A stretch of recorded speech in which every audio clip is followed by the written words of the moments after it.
Hello students, I'm Dinesh Panchal. I welcome every one of you on my YouTube channel. Today on in this video we are going to cover yet another poem of class 12 CBSE, that is Keeping Quiet, which is composed by Pablo Neruda. The pome, सबसे पहले बात करेंगे pome के introduction के बारे में. The pome keeping quiet, written by Pablo Neruda, discusses the need of maintaining peace and silence. He stresses upon being quiet and harmless to the human beings, animals, and environment. He suggests that in order to maintain peace and harmony, it is required to stop and introspect ourselves. देखो, ये पूरा पढ़ने के बाद मैं आपको इस pome के बारे में कुछ और चीज़ें बता देता हूँ इनिशियली ही, ताकि जिससे हम क्या पढ़ने वाले हैं वो चीज़ें आपके माइंड में ऑलरेडी क्लियर रहें. ठीक है, यहाँ क्या होने वाला है इस पूरी पोम के अंदर. पहली बात तो ये तीन फैक्टर्स जो अपने बता रखे. फर्स्ट हमारे सामने जो होता है, एक तो है ह्यूमन बींग्स, सेकेंड है एनिमल्स, और थर्ड हमारे पास जो नज़र आता है वो है इन्विरोनमेंट. हम कुछ ऐसा करें जिससे हम एक बैलेंस बना के रख सकें इन सभी के बीच में, ह्यूमन बींग्स, एनिमल्स और इन्विरोनमेंट. इनके बीच में बैलेंस बनाने के साथ ही एक और चीज़ भी अपन को जो नज़र आती है यहाँ पर, कि हम लोग क्या कर रहे हैं ना, बहुत ज़्यादा सेल्फिश हो गया है. स्पेशली ह्यूमन बींग की अपन बात करें तो वहाँ पर एक सेल्फिशनेस जो है वो अपने क्लाइमेक्स के ऊपर नज़र आती है. हम अपने सेल्फ इंटरेस्ट के लिए कहीं न कहीं पर एनिमल्स को हार्म करना हो तो भी बहुत ईज़िली कर लेते हैं, and whether it is about harming the environment, so we are not behind. हम उसके अंदर भी कहीं भी पीछे नहीं है. हम लोग जहाँ तक हो सके वहाँ तक अपने इंटरेस्ट को पूरा करने के लिए ये जो नेचर है उसके साथ खिलवाड़ करते हैं, और एक पीस और ट्रैंक्विलिटी जो मेंटेन करनी होती है हमको, हम उसको मेंटेन करने में कहीं न कहीं पर एबल नहीं है. और उसके पीछे सबसे बड़ा रीज़न जो है वो एक ही नज़र आता है, कि हम लोग जो हैं वो कहीं न कहीं पर हमारे इंटरेस्ट को पूरे करने के लिए किसी भी हद तक जाने के लिए तैयार हैं. ठीक है, और पेब्लो नेरुडा जो है वो इस पोम के थ्रू अपन को ये बात बताते हैं कि किस तरीके से हम लोग जो है, हमारी लाइफ कितनी ज़्यादा स्पीडी हो चुकी है. एक पेस अपन ने, ऐसा पेस पर आ चुके हैं अपन जहाँ से हम लोग रुक नहीं रहे बिल्कुल भी. Even we don't have time to introspect ourselves. हम उसको खुद से ये पूछने का भी टाइम नहीं है कि हम जो कर रहे हैं वो सही है या नहीं है. क्या हमारे रास्ते, जो हम अभी जिन रास्तों पर चल रहे हैं, क्या ये हमको वहीं पर ले जा रहे हैं जहाँ पे हम जाना चाहते हैं, या फिर इन रास्तों पर जाने के लिए जो भी सारे हम व्हीकल्स का मीन्स होता है, जो भी सारे मीन्स को आप यूज़ करते हैं, क्या वो मीन्स सही है या नहीं है? क्या उस मीन्स से दूसरों का किसी तरीके से नुकसान तो नहीं हो रहा है? ऐसे कई सारे फैक्टर्स होते हैं जिनके ऊपर ह्यूमन बीइंग्स ने कहीं न कहीं पर सोचना बंद कर दिया है. ठीक है, इंस्पेक्शन जो है वो कहीं न कहीं पर नज़र नहीं आता है. ठीक है? आते हैं हम यहाँ पर अबाउट द पोर्ट के बारे में. पेब्लो नेरुडा 1904 से 1973 का इनका टाइम पीरियड रहा है, और इसके अंदर ही आप देखोगे कि इस वर्ल्ड के अंदर दो बड़े वॉर हुए थे. वर्ल्ड वॉर फर्स्ट एक हुआ था, और एक कौन सा था, वर्ल्ड वॉर सेकेंड. ठीक है, वर्ल्ड वॉर फर्स्ट जो हुआ था 1914 से 1990 का डेट था इसका, और साथ ही में जो वर्ल्ड वॉर सेकेंड है वो अपन को नज़र आता है 1939 से 1945. हिरोशिमा एंड नागासाकी पर बॉम्ब ब्लास्टिंग्स के बाद ये वॉर कहीं ना कहीं पर एंड हुआ था, सेकेंड वर्ल्ड वॉर. ठीक है, और इस टाइम तक ये जो पोएट हैं पेब्लो नेरुडा, वो अपनी एक मैच्योर राइटिंग पर आ चुके थे, और इन्होंने अपने लाइफ के अंदर इतने बड़े तो वर्ल्ड वॉर देखे, और इन्होंने ये भी ऑब्जर्व करा कि किस तरीके से पूरे वर्ल्ड के अंदर एक तरीके से चारों तरफ हाहाकार सा है. एक तरह के वॉर लाइक सिचुएशंस हर टाइम क्रिएट हो रखी है. लोग जो हैं वो पीसफुली बिल्कुल भी रह नहीं पा रहे. ऐसे कई सारी चीज़ें जो हैं वो उन्होंने अपनी लाइफ के अंदर देखी, पेब्लो नेरुडा ने. आते हैं, पढ़ते हैं इनके बारे में. पेब्लो नेरुडा जो है वो इनका पेन नेम है. इससे पहले भी मैं आपको बता चुका हूँ, पेन नेम जो है वो क्या होता है, कोई भी राइटर है या पोएट है जिस नाम से लिखता है उसको क्या बोलते हैं, पेन नेम बोलते हैं. And later legal name of this famous Chilean poet. और बाद में इनका कानूनी नाम भी यही हो गया था, जिसको अपन पेब्लो नेरुडा, मतलब पहले तो इनिशियली तो इन्होंने पेन नेम जो था इनका वो क्या था, पेब्लो नेरुडा था. बट बाद में अपन ने ये चीज़ ऑब्जर्व करी कि इनका जो लीगल नेम है वो भी क्या हो गया था, पेब्लो नेरुडा ही हो गया था. ठीक है, इसके बाद एक चीज़ और देखते हैं अपन, इनके अंदर क्वालिटीज़ क्या क्या थी. तो पहली बात तो ये था कि वो एक पोएट थे. इसके बाद वो एक डिप्लोमेट थे, और डिप्लोमेट के साथ ही वो एक पॉलिटिशियन भी थे. मीन्स एक वर्सेटाइल पर्सनालिटी थी कहीं ना कहीं पर पेब्लो नेरुडा. इसके बाद ही wrote in green ink which was his personal symbol for desire and hope. अच्छा, एक शायद इनको वन एंड ओनली पोएट ही कहा जाना चाहिए जिन्होंने जिस समय ये लिखते थे उस समय जिस इंक का इन्होंने यूज़ करा था वो इंक जो है वो कौन सी थी, ग्रीन इंक से इन्होंने लिखा था। और उसका रीज़न ये था कि ये मानते थे कि जो ग्रीन इंक है वो डिज़ायर एंड होप का सिंबल है। His writings are simple where in lies in their beauty. उनकी राइटिंग बहुत सिंपल है। अच्छा, इनके अंदर आप एक लिटरेरी कॉम्प्लेक्सिटी नहीं देखोगे, लैंग्वेज जो है उसका बैरियर नहीं देखोगे। इन्होंने हमेशा ये ट्राई करा है कि अपनी बात को एक ईजी लैंग्वेज के अंदर रीडर्स के सामने रखा जाए। Originally written in Spanish, the essence of this poem is based on introspection and retrospection. ठीक है, यहाँ दो बातें हैं, इंट्रोस्पेक्शन क्या होता है और रिट्रोस्पेक्शन क्या होता है, इन दोनों चीज़ों को अपन समझेंगे।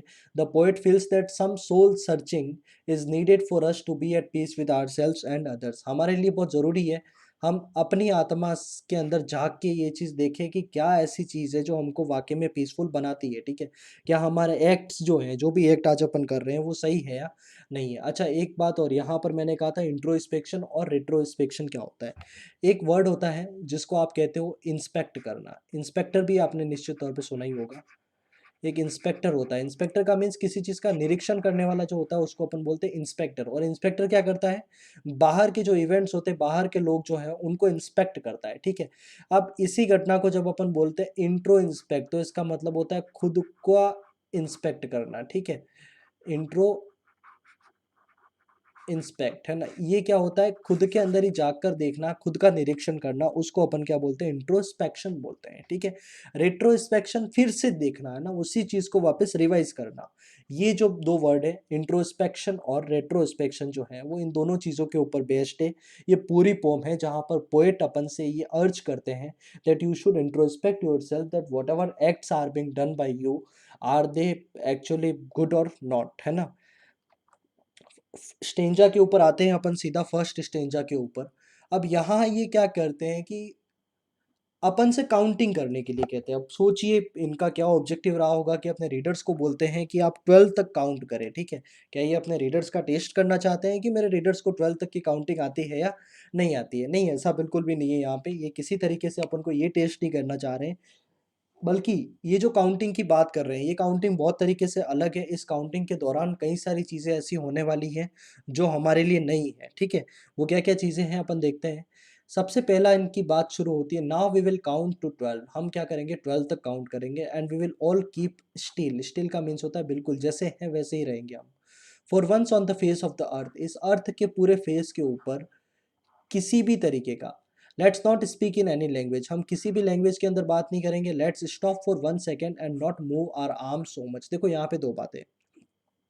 पहली बात तो ये, हमको पोएट जो है वो क्या कह रहा है, आप क्या करें, 1 to 12 तक की काउंटिंग करें। अच्छा, यहाँ से 1 to 12 तक की काउंटिंग जो है वो सिंबॉलिक है।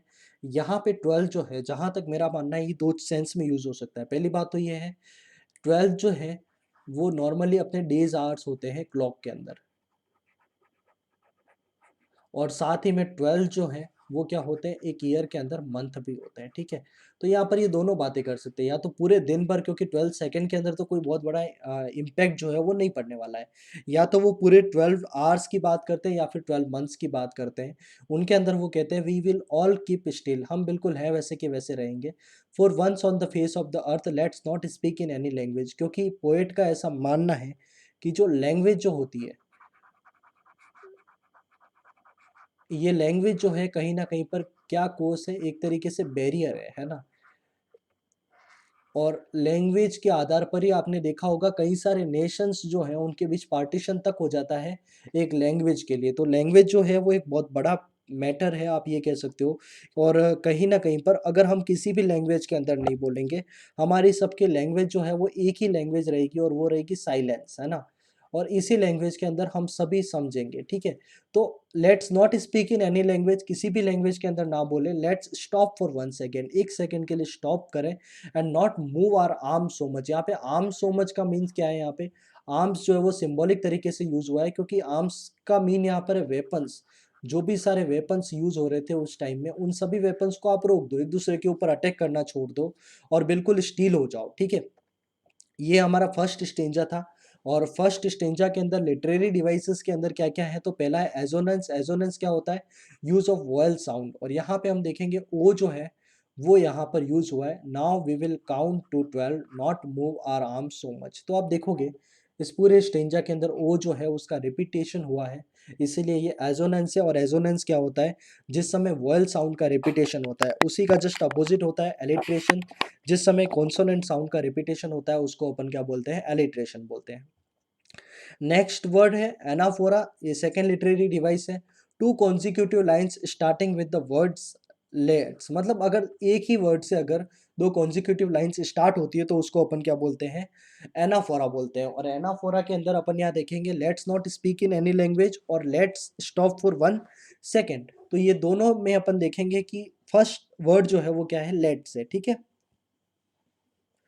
नेक्स्ट फिगर ऑफ स्पीच जो है वो है alliteration, the repetition of a consonant sound at the start of two और मोर क्लोजली प्लेस्ड वर्ड्स। यहाँ पे आप देखोगे वी विल है, बिल्कुल यहाँ पे ये यूज हुआ है।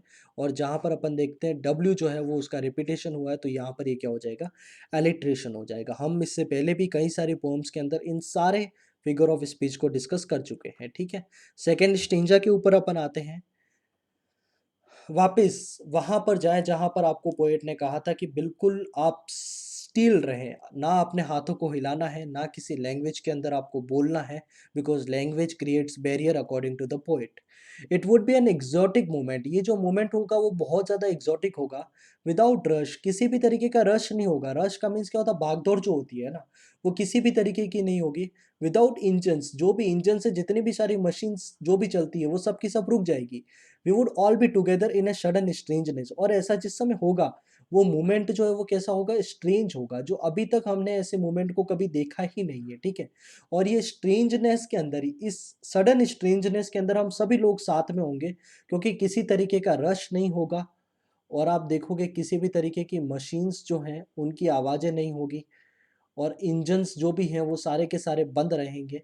सब कुछ जो भी फैक्ट्रीज हैं, इंडस्ट्रीज है, सब बंद रहेगा। Fisherman in the cold sea, cold sea के अंदर जो फिशरमैन्स होते हैं वो क्या नहीं करेंगे, वुड नॉट हार्म वेल्स, वो क्या करेंगे, किसी भी वेल को जो उनका वो शिकार करने के लिए जिस समय वो जाते हैं, तो ये क्या नहीं करेंगे, किसी भी वेल को पकड़ेंगे नहीं और ना उसको मारेंगे। And the men gathering salt would look at his hurt hands, और जो सॉल्ट गैदरिंग पीपल होते हैं उनके हाथ क्या होते हैं, बहुत ज़्यादा खराब हो जाते हैं उस प्रैक्टिस की वजह से। तो ये जो है, जो सॉल्ट गैदरिंग मैन है वो क्या नहीं करेंगे, अपने तरफ से बिल्कुल भी सॉल्ट मेकिंग का काम जो है उसको बंद कर देंगे, और एक बार के लिए उनके जो हर्ट हैंड्स हैं उनको वो देखेंगे कि हमने कहीं न कहीं पर कितना बुरे तरीके से अपने हैंड्स जो हैं उनको हर्ट करा है, ठीक है। मीन्स आप एक बार के लिए कुछ सारी एक्टिविटीज़ को रोको, वो सारी एक्टिविटीज़ जिससे किसी भी तरीके से नेचर को नुकसान होता हो, या फिर किसी भी तरीके से आप दूसरे अदर एनिमल्स जो हैं उनको आप हर्ट करते हो, आप दूसरे ह्यूमन बीइंग्स को हर्ट करते हो, इन सारी चीज़ों को आप एक बार के लिए क्या करो, रोक दो, ठीक है। एलिट्रेशन है यहाँ पे, वी वुड में यहाँ पे डब्ल्यू का रिपीटेशन है, ठीक है। तो यहाँ पर अपन देखेंगे एलिट्रेशन यूज हुआ है, इसके बाद सडन स्ट्रेंजनेस के अंदर भी एस जो है उसका रिपीटेशन हुआ है। थर्ड स्टेंजा के ऊपर आते हैं अपन, those who prepare green wars. Green wars mean क्या होता है, वो यहाँ पे वॉर्स का मतलब है डिफोरेस्टेशन की जो एक्टिविटी होती है अपना, है ना, डिफोरेस्टेशन, ठीक है। डिफोरेस्टेशन जो करते हैं अपनी डिमांड्स को फुलफिल करने के लिए, हम जिस तरीके से फॉरेस्ट को डिस्ट्रॉय करते हैं, वॉर्स विद गैस, गैस से होने वाले जो भी सारे वॉर्स हैं, वॉर्स विद फायर, फायर के साथ होने वाले जो भी वॉर है, ये दोनों टर्म्स जो हैं वो किसके लिए यूज़ हुई है, वॉर्स के अंदर, क्योंकि गैसेस जो होती है उससे कई सारे वेपन्स जो है वो बनाए जाते हैं। फायर जो है उससे बॉम्ब वगैरह जो होते हैं वो कहीं ना कहीं पे फायर प्रोवोकिंग होते हैं। तो ये सारी चीज़ें जो हैं उन सभी को अपन रोक देंगे। विक्ट्री विद नो सर्वाइवर्स, हम लोग क्या कर रहे हैं, हम लोग ऐसी विक्ट्री को चाहते हैं हमारी लाइफ के अंदर, मींस ये वो टाइम है वर्ल्ड वॉर सेकेंड का टाइम, ठीक है, जिस समय क्या था, हर देश जो है वो अपने आप को विनर प्रूफ करना चाह रहा था। और उस प्रोसेस के अंदर अपन ये चीज़ ऑब्जर्व करते हैं कि कई कबार तो ऐसा भी होता था कि एक कंट्री ने दूसरी कंट्री के ऊपर अटैक करा और इसके जितने भी सारे पीपल हैं उन सबको इन्होंने क्या कर दिया, मार दिया, ठीक है। अब इनकी विक्ट्री हो गई, लेकिन इस विक्ट्री के अंदर आप देखोगे कि कोई भी सर्वाइवल नहीं है, ठीक है। और इवन इनकी खुद की आर्मी के अंदर भी कभी कभार ऐसा देखा जाता था कि बहुत सारे लोग जो है वो अपनी जान गँवा देते थे। तो इन सारी चीज़ों को आप बंद करें। अ, वो क्या करेंगे, ये सारे लोग जो हैं would put on clean clothes. ये सभी लोग जो इस तरीके के काम करते हैं, वो एक बार क्लीन क्लोथ्स पहनेंगे and walk about with their brothers in their shade. यहाँ ब्रदर्स कौन है? जो उनके एनिमीज हैं, उनको वो क्या बना ले, ब्रदर बना ले, और एक बार उस शेड के अंदर जाके उनके साथ जाके बैठे, डूइंग नथिंग, भले कुछ नहीं करें लेकिन एक बार उनसे जाके अच्छे से बात तो करें, ठीक है। तो यहाँ अपन देखते हैं कि जो पोएट है वो एक तरीके से यूनिवर्सल ब्रदरहुड एंड पीस जो है उसके कहीं ना कहीं पर सपोर्टर है। What I want should not be confuse with total inactivity. यहाँ पोएट वापस एक बात कहते हैं, ऐसा नहीं कि आप अपने सारे पर्पसेस को लाइफ के अंदर छोड़ दें, बिल्कुल इनएक्टिव हो जाए और जो चल रहा है उसको वैसा का वैसा होने दे, ऐसा बिल्कुल पोएट कहना नहीं चाह रहे हैं। पोएट तो ये कहना चाह रहे हैं कि हमारे जो एक्शंस है वो ऐसे होने चाहिए जिससे दूसरों को किसी भी तरीके से हार्म जो है वो ना हो। Life is what it is about, I want no truck with death. मैं किसी भी तरीके से ये नहीं कह रहा हूँ कि आप लोग क्या हो जाए, डेथ जो है उसके शिकार हो जाए, आप डेड हो जाए, नहीं, ऐसा नहीं है। डेड पर्सन की तरह अपन को बिहेव नहीं करना है। अपन को तो सिर्फ ये करना है कि जो भी सारे गलत एक्ट्स हम लोग करते हैं उनके ऊपर एक तरीके से हमको स्टॉप लगाना है, ठीक है। और अपने जो भी डीड्स हैं उनके कंसिक्वेंसेस के बारे में हम लोग, उनके जो रिपरकशंस जो होते हैं उनके बारे में हम सोचे एक बार कि जो हम कर रहे हैं वो सही है या नहीं है, ठीक है। इसके बाद यहाँ पे एलिट्रेशन आप देखोगे, वर्ड्स विथ में डब्ल्यू जो है वो रिपीट हुआ है। एजोनेंस बार बार नहीं बताऊंगा मैं आपको, जहाँ पर वॉयल साउंड रिपीट होता है, ठीक है। यहाँ पे ओ रिपीट है, विक्ट्री विद नो सर्वाइवर्स, और रिपीटिशन जो है वो यूज ऑफ वॉर में अपन को नजर आता है, ठीक है। इसके बाद आते हैं हम फोर्थ स्टेंजा के ऊपर। If we were not so single minded about keeping our lives moving. हम लोग क्या है, आज सिर्फ एक ही बात में डटे हुए कहीं ना कहीं पर कि हम लोग जैसे ही सुबह उठते ही घर से बाहर निकले तो अपनी सारी विशेष हैं, जो भी अपने सारे एम्स हैं उनको पूरा करें, और उस जर्नी के अंदर हम चाहे किसी दूसरे का नुकसान ही क्यों ना करते, ठीक है। बहुत सिंगल माइंडेड है, हम अपनी लाइफ के अंदर प्रॉस्पेरिटी चाहते हैं और लाइफ को बेटर बनाना चाहते हैं, और अपने आसपास और भी कई सारी ऐसी चीज़ें हैं जो बहुत बुरे तरीके से सफ़र करती है, पर हमको उनका ख्याल नहीं है, हम सिर्फ अपने खुद के ऊपर लगे हुए हैं। If we were not so single-minded about keeping our lives moving, and for once could perhaps a huge silence might interrupt this sadness। और आप यकीन नहीं करोगे लेकिन एक साइलेंस जो है, एक ह्यूज साइलेंस जो है वो क्या करेगा, हमारी ये जो एक तरीके से सैडनेस जो है उसको इंटरप्ट करेगा of never understanding ourselves. और सैडनेस किसकी है, हम लोग क्या नहीं कर पाए हैं, कभी भी खुद को समझ नहीं पाए हैं, ठीक है।